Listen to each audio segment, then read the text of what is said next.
merupakan contoh bagi keluarganya. Apalagi keluarga ini merupakan al-madrasatul ula, tempat fondasi karakter dan kemudian kebaikan sejati seseorang, di mana manusia itu ataupun juga kita diantaranya itu tumbuh pertama kali di dalam keluarga. Anak-anak kita tumbuh pertama kali di dalam keluarga.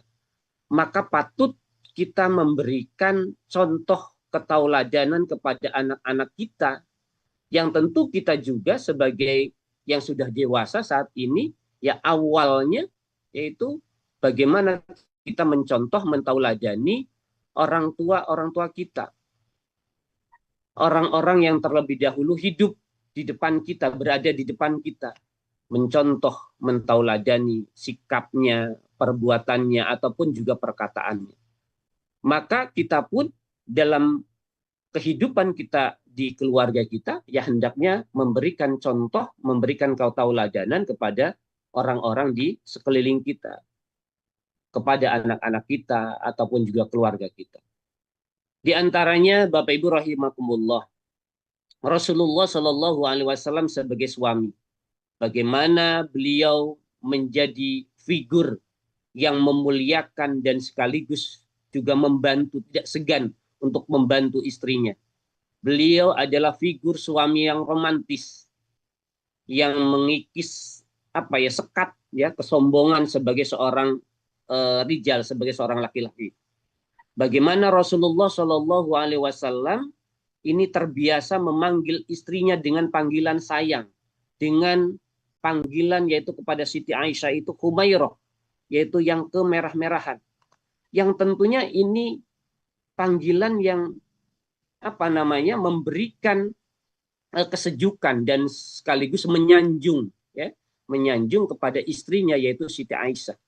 Ya tentu kita juga bisa, insya Allah, dengan melakukan hal yang terkecil, bagaimana memanggil kepada istri kita dengan panggilan-panggilan mesra, panggilan-panggilan sayang, panggilan-panggilan yang menunjukkan kehormatan kepada seorang istri. Jangan kemudian ya mohon maaf, kadang-kadang ada itu di keluarga, di suami istri memanggil istrinya dengan panggilan-panggilan yang tidak baik, panggilan-panggilan yang tidak selayaknya diungkapkan atau disampaikan kepada istrinya.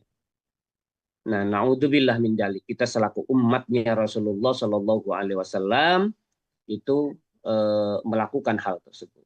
Saya itu sungguh melihat waktu di tahun 2025 ya dengan Bapak Ibu melaksanakan ibadah haji, bagaimana romantisnya Bapak Ibu Pak Haji Haris dengan istrinya, dan yang lain Pak Sahroni juga dengan istrinya, dan yang lain dengan istrinya. Ya itu ya keharmonisan dan juga keromantisan itu selayaknya itu juga dipertahankan dalam dalam kehidupan sehari-hari di lingkungan keluarga seterusnya, tidak hanya saat di haji saja, barangkali itu dijaga keromantisan tersebut. Bagaimana juga ketika Rasulullah Shallallahu Alaihi Wasallam saat Siti Khadijah akan menaiki unta, maka punggungnya itu atau juga pundaknya itu disiapkan sebagai anak tangga, sebagai tangga untuk menaikkan Siti Khadijah ke punggung unta tersebut. Ini akhlak Rasulullah Shallallahu Alaihi Wasallam yang barangkali bisa kita implementasikan bagian kecil ya tentu hal-hal yang lain banyak sekali Rasulullah Shallallahu Alaihi Wasallam mengajarkan penghormatan kita kepada istri kita. Kemudian juga dengan panggilan tadi, bagaimana Rasulullah Shallallahu Alaihi Wasallam memanggil sebutan Humairah kepada istrinya yaitu Siti Aisyah. Kemudian juga hal-hal yang lain, Rasulullah Shallallahu Alaihi Wasallam terbiasa menjahit bajunya sendiri, memperbaiki alas kakinya, kemudian bahkan turun langsung meringankan segala pekerjaan rumah tangganya. Beliau seorang rasul, beliau seorang pemimpin saat itu, tetapi beliau tidak segan untuk mengerjakan, membantu pekerjaan-pekerjaan rumah tangga. Ya barangkali kita juga ya bisa membantu pekerjaan-pekerjaan rumah tangga. Toh itu kemudian tidak mengurangi eh, kehormatan kita, tidak mengurangi kewibawaan kita sebagai seorang suami tentu. Bahkan itu kemudian menjadi contoh bagi anak-anak kita, bagi keluarga kita, ya bagaimana kita sebagai seorang bapak, sebagai seorang suami juga bisa saling bahu membahu untuk mengerjakan pekerjaan-pekerjaan rumah tangga. Kemudian Bapak Ibu rahimakumullah, Rasulullah sebagai ayah, sebagai orang tua, sebagai kakek, bagaimana cinta kasihnya, baik lahir dan batinnya, sebagai kepala keluarga Rasulullah melimpahkan kasih sayangnya kepada anak-anaknya, kepada cucunya, yaitu dengan memeluk, mencium, menggendongnya. Bahkan kita sering juga disajikan kisah-kisah bagaimana Rasulullah sungguh menyayangi cucunya, yaitu anak dari Ali bin Abi Thalib, anak dari Fatimah Az-Zahra, yaitu Hasan dan Husain. Ketika cucunya, yaitu Hasan dan Husain itu memanjat punggung beliau saat sujud, beliau memanjangkan sujudnya agar sang cucu itu puas bermain tanpa mengganggu eh, dia sedang bermain tersebut. Nah ini tentu akhlak yang luar biasa yang diberikan, yang dicontohkan oleh Rasulullah Shallallahu Alaihi Wasallam kepada kita ya, bagi anak-anaknya, bagi cucu-cucunya gitu seperti itu. Bahkan Rasulullah itu senantiasa yaitu mengajak eh, cucu-cucunya tersebut ketika mengadakan halakoh-halakoh kajian-kajian. Dalam suatu saat dalam sebuah riwayat Rasulullah Shallallahu Alaihi Wasallam saking itu sayangnya, pernah Rasulullah itu ada cucunya tersebut Hasan dan Husain itu ketika mengadakan sebuah kajian, kemudian eh, cucunya ini Hasan dan Husain ini mendekat kepada Rasulullah dan kemudian naik ke punggungnya ini, dan kemudian saat itu dipanggillah Hasan dan Husain ini oleh Ali bin Abi Thalib, karena di situ ada Ali bin Abi Thalib, dan kemudian agak sedikit dimarahin. Kata Ali bin Abi Thalib, mana adabmu, mana akhlakmu. Maka kemudian Rasulullah karena saking sayangnya, biasanya itu kakek itu lebih sayang biasanya kepada cucunya itu, maka kemudian Rasulullah agak sedikit memarahi kepada Ali bin Abi Thalib. Kata Rasulullah, biarkan saja, dia adalah eh, cucu kesayanganku lah, gitu seperti itu. Orang anak-anak yang saya sayangi, cucu-cucu yang saya sayangi, tapi kemudian Rasulullah Shallallahu Alaihi Wasallam mendapat teguran dari malaikat, wahai Muhammad, kata malaikat, biarkan itu adalah tanggung jawab dari orang tuanya, Ali bin Abi Thalib sebagai orang tuanya untuk memberikan pendidikan, mendidik anak-anaknya, gitu ya, seperti itu.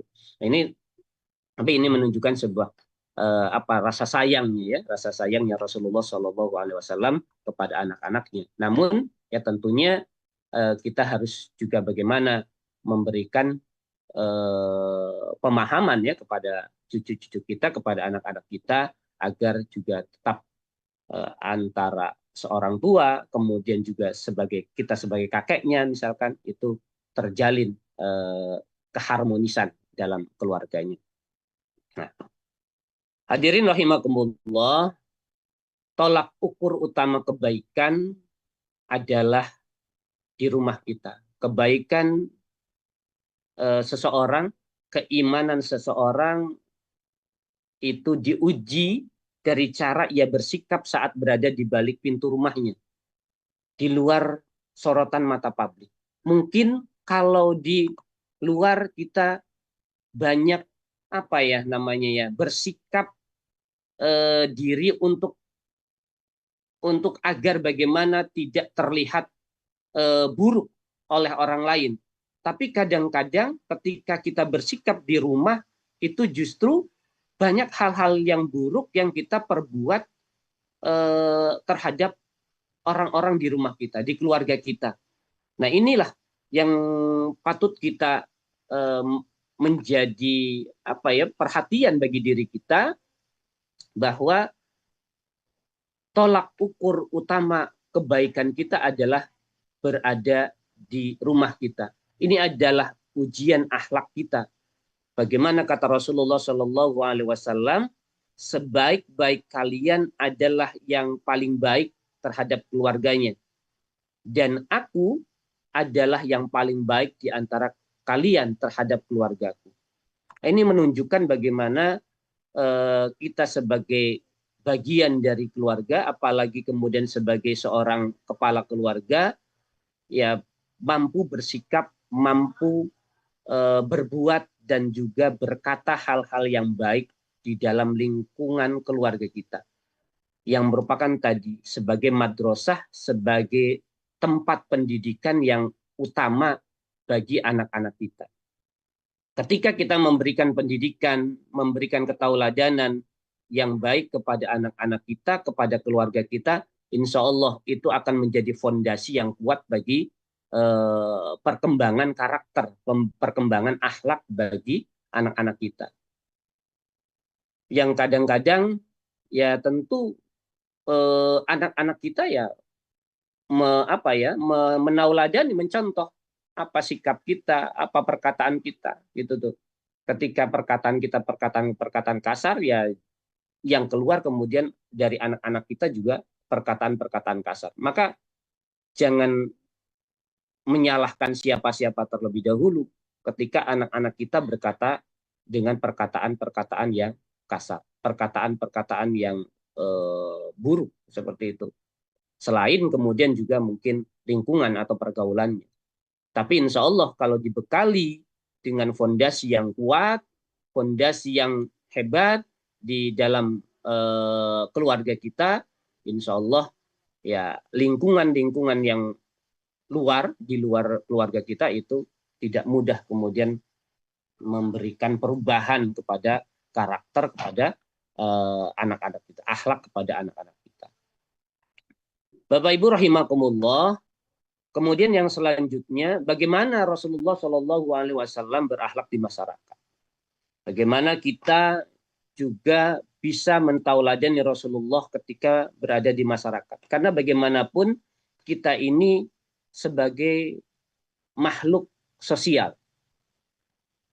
Dalam Al-Quran, manusia itu disebut dengan 3 kata, setidaknya ada 3 kata yang menunjukkan artinya adalah manusia, yang berarti manusia.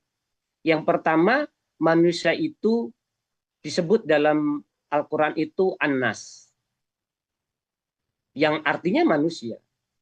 Kemudian yang kedua, dalam Al-Quran manusia juga disebut dengan Al-Insan. Kemudian yang ketiga, manusia juga disebut dalam Al-Quran itu Al-Bashar. 3 kata tersebut itu menunjukkan manusia, berarti manusia. Tapi konteksnya yang pertama, Al-Annas itu menunjukkan konteks manusia dalam hal manusia sebagai makhluk sosial. Makhluk yang berhubungan, yang berinteraksi dengan makhluk-makhluk yang lain, dengan manusia-manusia yang lain. Itu An-Nas. Contohnya dalam Qul a'udzu birabbin nas, malikin nas, ilahin nas. Itu manusia dalam konteks manusia sebagai makhluk sosial. Kemudian yang kedua, manusia juga disebut dengan al-insan dalam Quran surat Al-Asr, wal asr innal insana lafi khusr. Sungguhnya manusia itu dalam keadaan rugi. Nah, itu menunjukkan al-insan itu menunjukkan manusia sebagai makhluk yang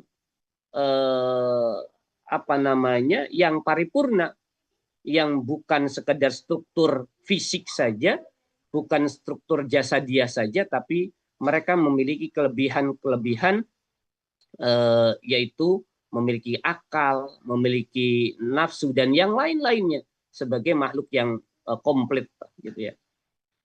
Kemudian yang ketiga adalah al-bashar.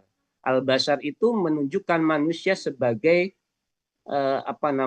makhluk biologis, makhluk yang sakit ya, yang pernah sakit, yang butuh makan, butuh minum, butuh istirahat, butuh tidur ya, dan yang lainnya itu adalah al-bashar. Maka konteks kita sebagai manusia, sebagai al-anna, sebagai makhluk sosial, bagaimana kita sebagai manusia yang bisa menebarkan manfaat. Khairun nas anfa'uhum linnas. Sebaik-baik manusia adalah anfa'uhum, yang bermanfaat, memberikan manfaat bagi yang lainnya, manusia yang lainnya. Nah, kita sebagai makhluk sosial, Bapak Ibu rahimakumullah, tidak bisa kita hidup sendiri. Tidak bisa kita hidup tidak membutuhkan orang lain. Selalu kita pasti membutuhkan orang lain. Jual beli, kita sebagai pembeli, kita butuh penjual. Atau kita sebagai pedagang, sebagai penjual, kita butuh pembeli. Kita sebagai karyawan butuh, yaitu atasan, butuh teman untuk membantu pekerjaan kita. Kita sebagai atasan butuh bawahan, butuh pekerja ya yang bisa membantu dari pekerjaan kita. Kemudian juga kita hendaknya ini menjaga perdamaian dalam lingkup keluarga kita, masyarakat kita. Kemudian juga melakukan menjaga, melindungi orang-orang yang ada di sekeliling kita, di masyarakat kita, ya, seluruh golongan tanpa memandang, yaitu sekat sosial, tanpa membeda-bedakan, yaitu golongan golongan-golongan yang ada dalam masyarakat, ya tentunya, karena dalam Islam itu tidak ada golongan-golongan tersebut. Kata Allah Subhanahu wa taala, inna akramakum indallahi atqakum ya ayyuhan nas inna khalaqnakum min dzakari wa unsa wa ja'alnakum syu'uban wa qabaila lita'arafu. Ya ayyuhan nas, wahai manusia, inna khalaqnakum min dzakari wa unsa. Sungguhnya aku ciptakan engkau itu khalaqnakum min dzakari wa unsa. Itu dari laki-laki dan perempuan. Wa ja'alnakum syu'uban wa qabaila, dan kemudian menjadikan kamu qabaila, syu'uban wa qabaila, bersuku-suku dan kemudian berbangsa-bangsa, wa qabaila lita'arafu, untuk saling ta'aruf, untuk saling mengenal. Tapi inna akramakum indallahi atqakum. Tapi yang paling mulia di antara kalian adalah yang paling bertakwa, bukan yang paling putih warna kulitnya, bukan yang paling mancung, yaitu hidungnya, gitu ya. Kemarin di Mekah tahun kemarin kan banyak yang lebih putih, banyak yang lebih mancung hidungnya, bukan tahu yang bagaimana kulitnya, tapi tidak itu. Tapi yang adalah yang paling mulia adalah yang paling atqakum, yang paling bertakwa, yang paling taat kepada Allah Subhanahu wa taala. Dan ini juga kemudian, atau juga bahkan kita di sana bertemu dengan orang-orang bagian Afrika yang kulitnya lebih hitam barangkali dari kita, yaitu tidak kemudian kita lebih mulia dari mereka, gitu kan. Tapi ya standar kemuliaannya yaitu adalah pada tingkat ketakwaan kita kepada Allah Subhanahu wa taala. Barangkali orang-orang yang, mohon maaf, kulitnya ya hitam itu, ya, orang-orang Afrika itu ya lebih mulia di sisi Allah Subhanahu wa taala dibandingkan kita. Gitu.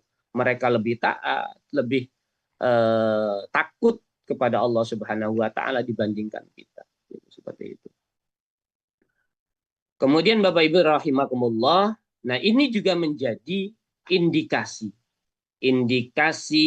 kemabruran haji kita berdasarkan tuntunan Rasulullah Shallallahu Alaihi Wasallam, yang tentu harus senantiasa kita pupuk, harus kita jaga, harus kita terus jaga, kembangkan terus kemabruran diri kita, di mana indikasi dari kemabruran itu yang pertama adalah thayyibul kalam, menjaga lisan kita dengan thayyib, ya, ucapan-ucapan yang baik, ucapan-ucapan yang santun, tutur kata yang santun, ya, menjaga lisan, menghindari perkataan buruk, menghindari ghibah, bahkan menghindari yaitu menyakiti hati orang lain dengan ucapan-ucapan kita.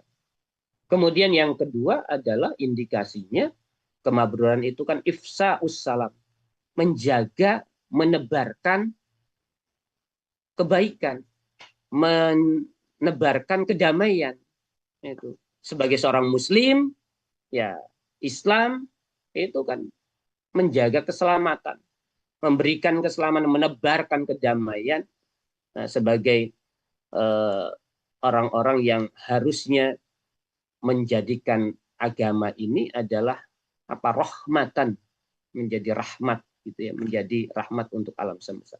Bagaimana kita menebarkan kedamaian, menjadi pembawa kesejukan dan kedamaian di lingkungan sekitar kita, baik keluarga maupun masyarakat kita. Nah ini, ya kadang-kadang ya keberadaan kita ya justru membuat lingkungan kita justru tidak kondusif, menjadi kemudian lingkungan kita tidak baik itu akibat keberadaan kita.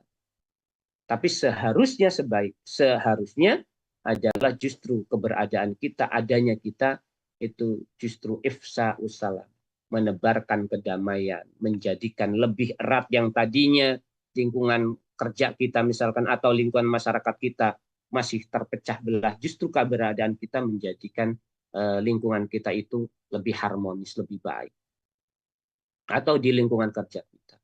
Kemudian yang ketiga yaitu bahwa orang-orang yang hajinya mabrur itu indikasinya adalah it'amut ta'am, yaitu memiliki kepedulian yang tinggi, ya, dengan peduli sosial, berbagi rezekinya, bantu orang lain, terutama memberikan makan kepada yang membutuhkan, ya, sedekah, ya, berinfak dan yang lain-lain, membantu kepada orang-orang yang secara kemampuan itu berada di bawah kita, gitu, seperti itu. Orang-orang yang membutuhkan, orang-orang duafa, kaum duafa. Kemudian istiqomah kita tentunya, istiqomah beramal saleh, ya, bahwa kebaikan-kebaikan itu ya yang paling disukai oleh Allah Subhanahu wa taala adalah kebaikan-kebaikan yang terus kontinu dilakukan, bukan kebaikan yang sekali dilakukan besar tapi sekali saja dilakukan, tapi justru yang kontinu, yang terus menerus, yang didawamkan kebaikan itu, yang terus menerus kita lakukan, gitu. Bukan sekali selesai, tapi kemudian didawamkan terus menerus. Yang istiqomah dalam beramal soleh, semakin rajin, ya, kemarin setelah haji kita semakin rajin sholat berjamaah, setelah haji kita semakin dekat dengan saudara-saudara kita, semakin dekat dengan tetangga-tetangga kita, semakin baik dengan tetangga-tetangga kita. Setelah haji kita semakin dermawan, seperti itu. Kemudian yang kelima, ya, ciri dari orang-orang yang mabrur hajinya itu yaitu adalah diantaranya adalah menjauhi maksiat, semakin berhati-hati dalam bertindak dan berusaha sekuat tenaga untuk menjauhi perbuatan-perbuatan dosa. Bapak Ibu rahimakumullah, nah ini yang dilakukan oleh Rasulullah Shallallahu Alaihi Wasallam. Bagaimana Rasulullah akhlaknya itu setidaknya ada tiga ada tiga pilar. Yang pertama, Rasulullah itu dikenal atau disebut dengan mendapatkan julukan Al-Amin, kejujuran, di mana reputasi sebagai seorang yang jujurnya itu sudah ada semenjak sebelum kenabian, sehingga orang-orang di sekelilingnya, ya orang-orang Quraisy itu ya seringkali menitipkan hartanya ketika akan melaksanakan perjalanan untuk berdagang, mereka menitipkan hartanya kepada Rasulullah Shallallahu Alaihi Wasallam karena saking amanahnya. Maka ini kejujuran ini yang patut kita tauladani dalam saat ini, di mana beberapa hari kemarin ya orang yang diberikan amanah, mohon maaf, dalam sebagai kepala BGN. Nah ini ya yang baru-baru ini. Tapi kemudian tapi kemudian inilah bagaimana amanah ini yang patut saat ini kita tauladani, dan kemudian berikan contoh ya ketauladanan menjadi amanah kejujuran ini kepada anak-anak kita, melatih kejujurannya. Bagaimana misalkan ya setelah disuruh oleh kita, nah anak kita dikasih uang, kemudian ya setelah dikasih uang tersebut disuruh beli apa, nah ini dilatih bagaimana kejujurannya, dikembalikan ini harganya berapa dan kemudian kembaliannya berapa. Nah hal-hal seperti itu, atau juga mungkin dengan biaya sekolah misalkan yang harus distorkan kepada sekolah, misalkan dibayarkan kepada sekolah. Nah ini atau hal-hal yang lain yang bisa kita implementasikan, contohkan kepada latihkan kepada anak-anak kita tentang kejujuran. Kemudian yang kedua, pilar akhlak sosial Rasulullah Shallallahu Alaihi Wasallam adalah keramahan dan empati. Bagaimana selalu menyapa terlebih dahulu, murah senyum, tabassumuka biwajhi ahika sodaqotun. Bahwasanya bermuka manis, ya senyum di hadapan saudara-saudara kita, biwajhi ahika sodaqotun, itu adalah sodaqoh. Bagaimana Rasulullah Shallallahu Alaihi Wasallam murah senyum, serta mendengarkan pembicaraan orang lain dengan tulus tanpa ada sebuah keterpaksaan. Selalu menyapa terlebih dahulu. Nah ini kadang-kadang egoisme kita, apalagi orang-orang yang merasa status sosialnya ya lebih tinggi, itu kadang-kadang ya itu tidak mau menyapa terlebih dahulu, tidak mau berucap salam terlebih dahulu kepada orang-orang yang mohon maaf merasa sekali lagi merasa itu secara sosialnya atau secara ekonominya berada di bawah kita gitu tuh. Padahal lagi-lagi belum tentu orang-orang tersebut yaitu kemuliaannya ya kita lebih mulia dari mereka. Bahkan mungkin mereka lebih mulia daripada kita di sisi Allah Subhanahu wa taala. Kemudian yang ketiga, pilar akhlak Rasulullah adalah keadilan sosial. Bagaimana Rasulullah sangat peka terhadap penderitaan tetangganya, serta aktif membela hak kaum duafa dan anak-anak yatim. Kata Rasulullah Shallallahu Alaihi Wasallam, "Mangkana yu'minu billahi wal yaumil akhir." Barang siapa yang beriman kepada Allah wal yaumil akhir, wal yukrim jarahu, wal yukrim dhaifahu, maka muliakanlah tetangganya. Wal yukrim dhaifahu, maka muliakanlah tamu. Nah ini, maka tetangga kita, ya orang-orang yang ada di sisi kanan, kiri kita, depan, belakang kita, ini kita muliakan. Jangan sampai kemudian kita makan, ya kita kenyang, tetapi ada orang-orang di sekeliling kita, di tetangga-tetangga kita yang kelaparan, gitu ya, seperti itu. Kemudian Bapak Ibu rahimakumullah, ya apa yang dilakukan oleh Rasulullah Shallallahu Alaihi Wasallam, bahwa Rasulullah juga memiliki kelapangan jiwa, pemaaf. Ya kita mungkin sering disuguhkan oleh riwayat bagaimana Rasulullah Shallallahu Alaihi Wasallam ketika setiap hari melalui sebuah jalan, dan di jalan tersebut ada kotoran, ada sampah yang disiapkan oleh orang kafir Quraisy untuk menghalangi jalannya Rasulullah Shallallahu Alaihi Wasallam. Tetapi ketika suatu hari di jalan tersebut tidak ada sampah, tidak ada duri, tidak ada yang menghalangi jalan tersebut, maka kemudian Rasulullah bertanya, kemana orang yang biasa menaruh sampah, menaruh halangan jalan di tempat ini? Maka ketika ada informasi bahwa orang tersebut sakit, maka Rasulullah tidak kemudian merasa senang, bersyukur orang tersebut sakit, tapi justru Rasulullah itu mendatangi orang yang biasa menaruh sampah tersebut, menghalangi jalan tersebut, menengok orang tersebut yang sedang sakit tersebut, yang senantiasa itu sering menaruh sampah untuk menghalangi jalan Rasulullah SAW. Bagaimana kemudian jika Rasulullah SAW dalam kisah-kisah itu, dalam riwayat-riwayat itu selalu itu menyuapi orang buta, pengemis buta yang senantiasa menjelekkan Rasulullah SAW, tapi terus kemudian disuapi. Ketika Rasulullah SAW tidak ada dan itu digantikan suapannya oleh Abu Bakar As-Siddiq, ya, tapi kemudian si orang buta tersebut, pengemis buta tersebut, kok ini berbeda, suapannya berbeda dengan orang yang biasa menyuapi. Dan kemudian di saat itu Abu Bakar As-Siddiq menyampaikan bahwa itu yang biasa engkau, yang menyuapi engkau itu adalah Muhammad Rasulullah. Dan kini orangnya sudah tidak ada, sudah menghadap Allah Subhanahu wa taala. Maka di saat itu kemudian si pengemis buta tersebut kemudian membaca syahadat dengan hal tersebut, dengan keikhlasan, kerelaan hati yang dilakukan oleh Rasulullah Shallallahu Alaihi Wasallam tersebut. Bapak Ibu rahimakumullah, maka kemudian apa yang bisa kita aktualisasikan di akhlak zaman sekarang dari apa yang dilakukan oleh Rasulullah Shallallahu Alaihi Wasallam di dalam keluarga? Itu Rasulullah membantu tugas istrinya, membantu tugas yaitu dalam keluarganya, menghargai perasaan istri.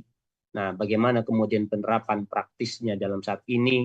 Yaitu kita berbagi beban, ya, berbagi tugas, bukan beban, berbagi tugas di rumah tangga, mengelola ego kita, saling yaitu memahami, saling mengerti, dan kemudian menyisihkan waktu berkualitas dengan keluarga kita.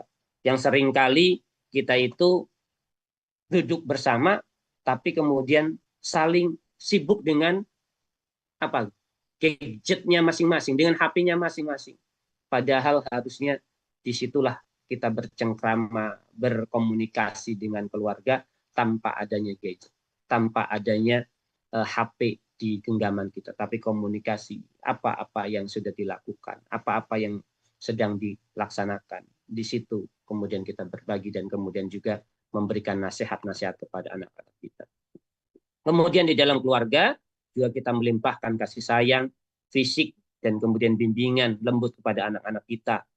Ya, Rasulullah Shallallahu Alaihi Wasallam melakukan hal tersebut, maka kita bagaimana menerapkan pola asuh yang dialogis, yang komunikatif dengan anak-anak kita, tidak kemudian memaksakan kehendak kita, tapi hal-hal tersebut ya didialogkan, dikomunikasikan dengan anak-anak kita.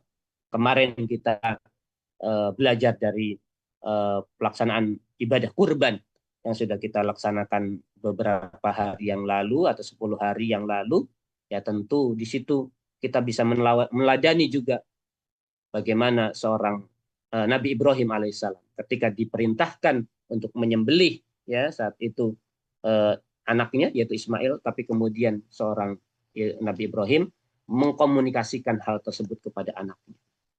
Kemudian menjauhi kita kekerasan verbal kepada anak-anak kita ataupun juga kepada istri kita, dan memberikan apresiasi yang tulus kepada orang-orang di sekeliling kita, termasuk anak-anak kita. Di masyarakat sedikit lagi Pak ya, menghormati tetangga, menjaga kenyamanan sosial, dan tidak memikirkan sangat menghormati tetangga, dan kemudian menjaga keamanan sosial. Bagaimana kita juga bisa menjaga keamanan dan menjaga kedamaian di dalam lingkungan masyarakat kita. Bapak Ibu rahimakumullah, waktunya sudah lewat. Mudah-mudahan kita bisa mengimplementasikannya, menerapkanlah apa-apa yang dilaksanakan oleh Rasulullah dalam lingkup keluarga kita, menjaga lidah, kemudian mendamaikan masyarakat, mendamaikan sengketa, membantu tugas dalam membagi tugas dalam dalam keluarga ataupun dalam lingkupan masyarakat kita yang senantiasa menjaga kedamaian di lingkup masyarakat yang kita tempati. Itu saja barangkali Pak Bapak Ibu rahimakumullah, sedikit dari saya. Mudah-mudahan ada manfaatnya. Ya, mari kita jadikan sekali lagi eh, rumah kita, ya, lingkungan kita, masyarakat kita menjadi lingkungan yang penuh dengan ketauladanan dari Rasulullah Shallallahu Alaihi Wasallam, terutama di lingkungan rumah tangga kita sebagai pusat sosial yang paling terkecil. Nah, tapi kemudian kalau masing-masing keluarga kita menerapkan apa-apa yang dilaksanakan oleh Rasulullah, insya Allah itu akan menjadikan lingkungan kita juga menjadi lingkungan yang senantiasa melakukan perbuatan-perbuatan sesuai dengan ketauladanan yang dilakukan oleh Rasulullah Shallallahu Alaihi Wasallam. Itu saja barangkali Pak Haji Haris yang bisa saya sampaikan. Bapak Ibu rahimakumullah, mohon maaf atas segala kekurangannya. Ada hal-hal yang kurang berkenan, mohon dibukakan pintu maaf. Hal-hal yang baik, hal-hal yang benar itu datangnya dari Allah Subhanahu wa taala. Hal-hal yang tidak baik, hal-hal yang salah itu karena kedoifan saya, kelemahan saya selaku manusia biasa. Walafu minkum, wassalamualaikum warahmatullahi wabarakatuh.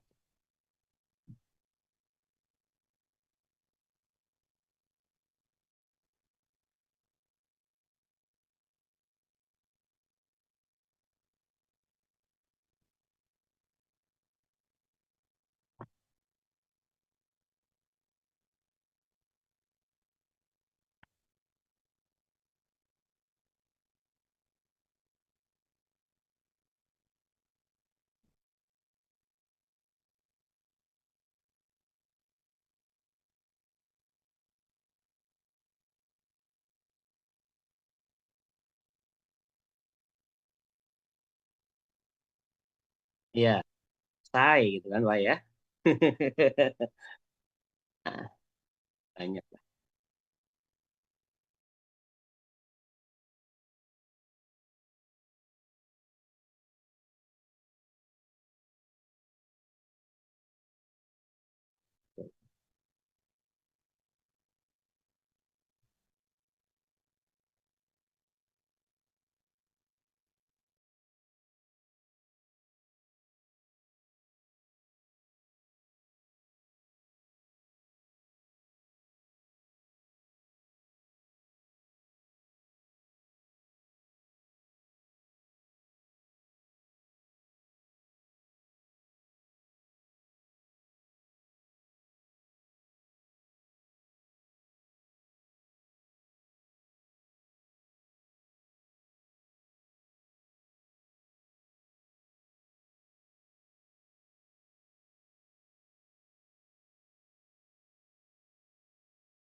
Oh, siap. Oke, Ya, Pak Assalamualaikum. Burhan. Waalaikumsalam. Sehat, Ustaz. Assalamualaikum warahmatullahi wabarakatuh. Waalaikumsalam warahmatullahi wabarakatuh. Eh, saya ini, Pak Ustadz, yang tadi disampaikan Pak Ustadz itu ketika cucu Rasulullah itu bermain di pundaknya itu kan dipanjangkan sujudnya gitu ya.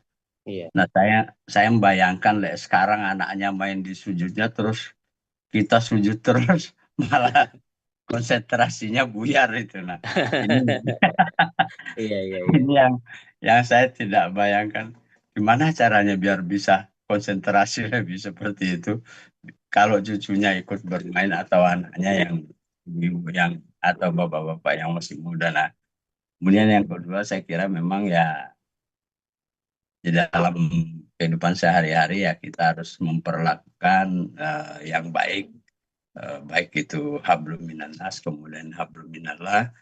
Kemudian tentang tingkah laku. Nah, ini yang kadang-kadang eh, kalau di dalam kita mungkin Pak Ustadz saya guru, Pak Ustadz guru misalnya dalam pengelolaan administrasi sekolah ini kadang-kadang bingung itu.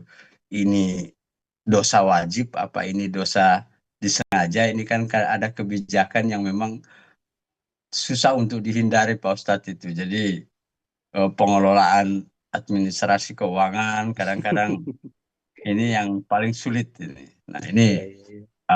tip-tip seperti apa Ustadz yang kira-kira ya udah tahu salah itu, tahu tahu salah, tetapi kalau nggak dijalankan tambah banyak masalah gitu. Jadi udah dijalankan saja, mengurangi mudaratnya sedikit mungkin itu. Kalau tidak dijalankan, misalnya ini contoh Pak Ustadz nih, mungkin oh ada teman-teman belanja, oh ini saya titip buat sekolah sedikit nih. Lah kalau aturannya sih kan nggak boleh diambil Pak Ustadz ya. Tapi kan di sekolah juga kadang-kadang kita butuh uang untuk operasional yang non budgeter. Nah, ini akhirnya kita ambil. Nah, ini ya mungkin ada masukan Pak Ustadz bagaimana.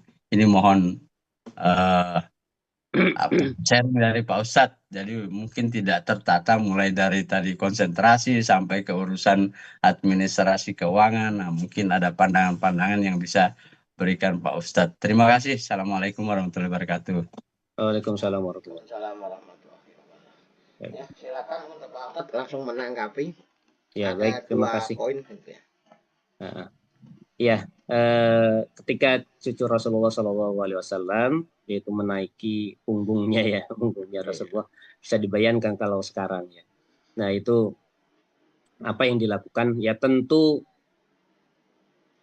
apa ya, standar dari apa namanya kehusuan tadi ya, kehusuan dari sholat kita itu kan masih masih standar apa ya Pak Ani ya Pak Burhan ya. Nah itu ya, tapi yang terpenting bagaimana adalah ketika anak-anak kita, cucu-cucu kita main di diri kita, kemudian kan tidak ada kata-kata kasar, tidak ada kata-kata yang menyakiti mereka, seperti itu sebenarnya kan gitu kan. Kalaupun berada di dalam bumi kita, ya kita bisa menurunkan dengan cara-cara yang baik kan seperti itu ya, dengan menunggu mereka kan apa agak turun seperti itu, sehingga kemudian ya jangan sampai kemudian ketika berada ini kemudian mereka terjatuh yang mengakibatkan itu seolah-olah ya berarti ada kemarahan nih dari kita kan gitu ya, ada kemarahan dari diri kita seorang orang tua atau seorang kakek terhadap cucunya seperti itu, yang mengakibatkan justru kemudian apa membawa sikap yang tidak baik ya terhadap cucu-cucu atau anak-anak kita. Ya tentu ada banyak hal yang bisa kita lakukan ya ketika kita dalam keadaan sholat ataupun di luar pelaksanaan sholat ya, yang tentu bisa menjaga dari emosi ya dari anak-anak kita, sehingga kemudian tidak menimbulkan apa namanya ya traumatik lah kepada anak-anak kita atau cucu-cucu kita, sehingga kemudian menjauh dari diri kita ya itu. Nah kalau standarnya tadi ya Rasulullah ya memanjangkan karena memang ya standarnya tadi apa luar biasa lah saya kira gitu ya. Nah ini ya mungkin gitu ya Pak ya, sedikit ya. Kemudian yang kedua terkait administrasi sekolah ya di zaman sekarang ya, mudah-mudahan ya tadi disampaikan ya oleh Pak Haji Burhan, ketika akan melakukan di antaranya administrasi keuangan lah yang paling ini ya Pak Haji Burhan ya, belanja ini gitu yang seharusnya mungkin harganya segini tapi kemudian kita mendapatkan uh, potongan harga, ataupun juga kadang-kadang ada yang ya mohon maaf di markup gitu ya yang harganya 10.000 jadi 12.000, yang jadi 15.000, yang semestinya kan tidak dilakukan hal-hal tersebut seyogyanya dalam ajaran kita gitu. Tapi ya dunia birokrasi, nah ya hal-hal tersebut agak sulit mungkin ya ketika kita berada di dunia birokrasi. Tapi setidaknya kalau diri saya tidak diperuntukkan untuk apa? Keuntungan pribadi saya. Tidak diperuntukkan untuk memperkaya diri saya. Tapi itu kembali kepada kemaslahatan sekolah atau madrasah yang kita kelola tersebut. Entah kemudian untuk pemeliharaan ataupun juga untuk hal-hal yang lain yang kemudian juga memberikan manfaat kepada sekolah tersebut atau madrasah yang kita lakukan. Ya, entah kondusivitasnya ataupun juga ketersediaan dari sarana dan prasarananya atau hal-hal yang lain yang mungkin kalau kita tidak sisihkan dari dana tersebut, ya kemudian ada tadi terhilangkan kemaslahatan yang bisa kita ambil dari lembaga yang kita kelola tersebut, seperti itu. Sehingga justru akan menimbulkan hal-hal yang buruk terhadap lembaga yang kita kelola tersebut.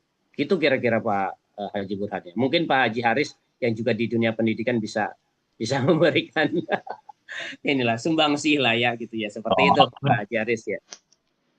Kalau saya gitu Pak Haji ya, karena ya saya juga pernah mengelola di keuangan tahun 2008 kalau nggak salah. Saya sempat jadi bendahara BOS Pak, gitu ya, bendahara BOS.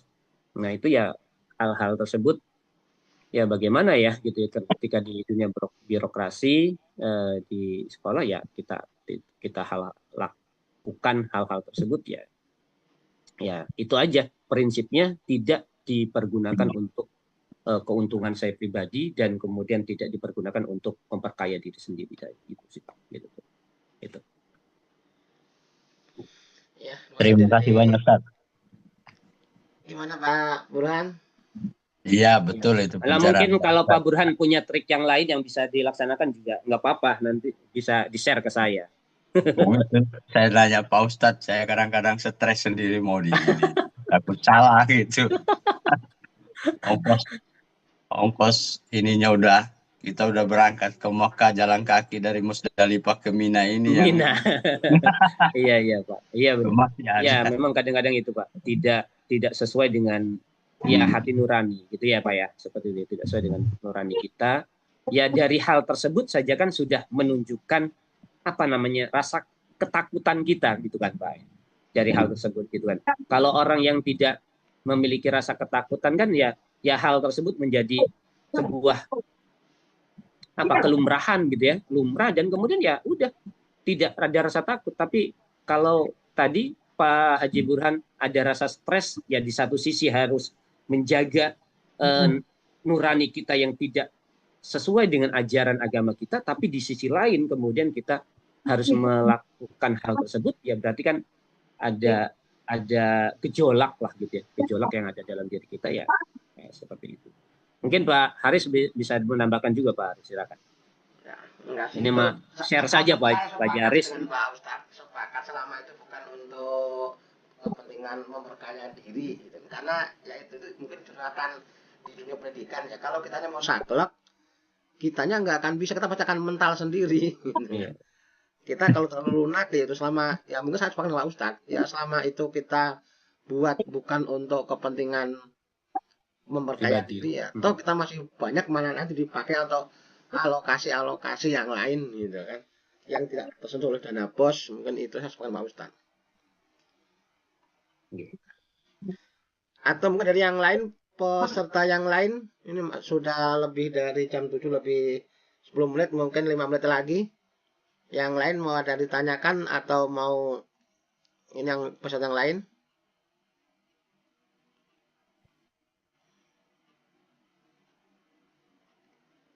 Ada peserta yang lain? Pak Sahroni mungkin?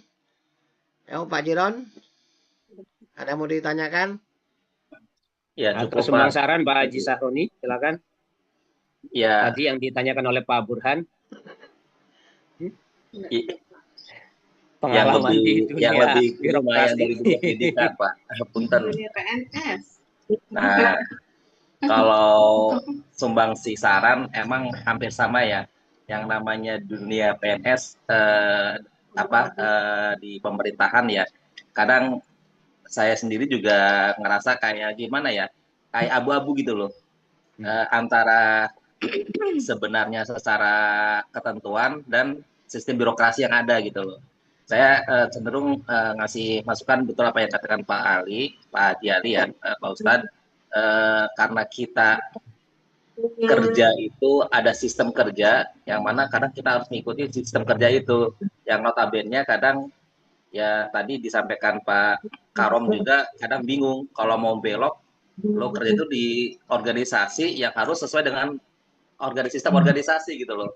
Itu sesuatu yang mungkin ya sama-sama tahu kalau teman-teman Bapak Ibu Haji yang kerja sebagai PNS kadang ada yang kayak abu-abu gitu tuh. Malah ini sedikit sharing nih ke teman-teman yang PNS. Ada di kami juga dulu di Puskesmas ada seorang dokter, seorang PNS sengaja memberhentikan diri karena nggak kuat dengan sistem yang kayak PNS katanya. Ada teman saya di Puskesmas, seorang dokter yang dia tugas di Puskesmas karena melihat sistem di PNS seperti kayak gitu, makanya dia berani memberhentikan diri gitu loh. Dan masih mending dia sebagai wira swasta gitu loh, dibandingkan seorang PNS. Itu hanya sekedar masukan aja. Dan itu mungkin balik lagi kepada kita kali ya. Mungkin yang didiskusikan tadi saya juga sangat tertarik dengan diskusi yang ini. Bagaimana kerja di suatu sistem yang mungkin di sistem itu kadang secara ini ada sedikit yang kurang pas gitu loh. Mungkin itu kali tambahan dikit Pak Ustadz.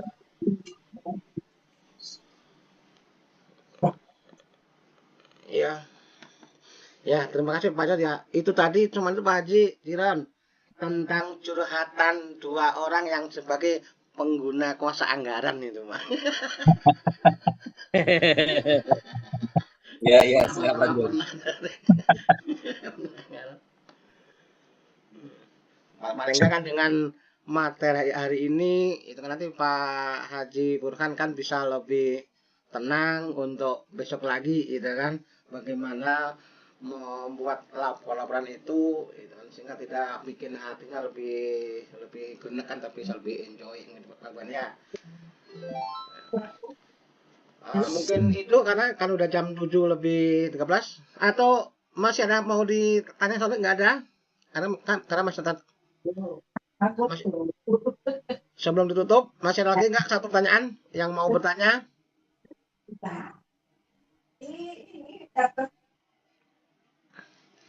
Nggak ada. Kalau nggak ada ya Sambil kita itu Pak Punten on cam dulu biasa buat dokumentasi sambil saya memberitahukan agenda nanti untuk berikutnya. Seperti biasa nanti ada rutinitas, mudah-mudahan tetap istiqomah untuk kajian online. Nanti mohon izin minta bantu buat para karu nanti sesuai dengan diskusi di pengurus bahwa untuk moderator nanti kita gantian setiap regu ya. Nanti untuk bulan depan berarti nanti regu 6 dan seterusnya. Nah, untuk kajian offline dan silaturahmi itu nanti kita bulan Agustus. Nanti bulan Agustus nanti yang sebagai PIC-nya adalah bagaimana dari regu 4 ya. Regu 4 nanti regu 4 nanti seterusnya seperti begitu. Dan untuk yang kemarin yang saya informasikan di saatnya silaturahmi offline ketemuan, nanti ada agenda 2 itu nanti saya berusaha nih nanti apakah yang mau ke Baduy dan sunatan massal nanti waktu momennya di mana nanti insya Allah nanti saya sampaikan. Itu juga minta dukung support dari teman-teman. Mungkin itu Pak Moderator, Pak Jaris yang tambahan sedikit. Sekaligus terakhir mungkin sedikit ini hanya dari saya pribadi yang kemarin saya share di grup WA jamaah. Jika ada waktu luang dan sehat, ya saya dan Teteh ngundang semua jamaah Armusna mudah-mudahan berkenan untuk hadir di resepsi ponakan anak Teteh. Terima kasih. Mungkin lanjut Pak Haji Aris.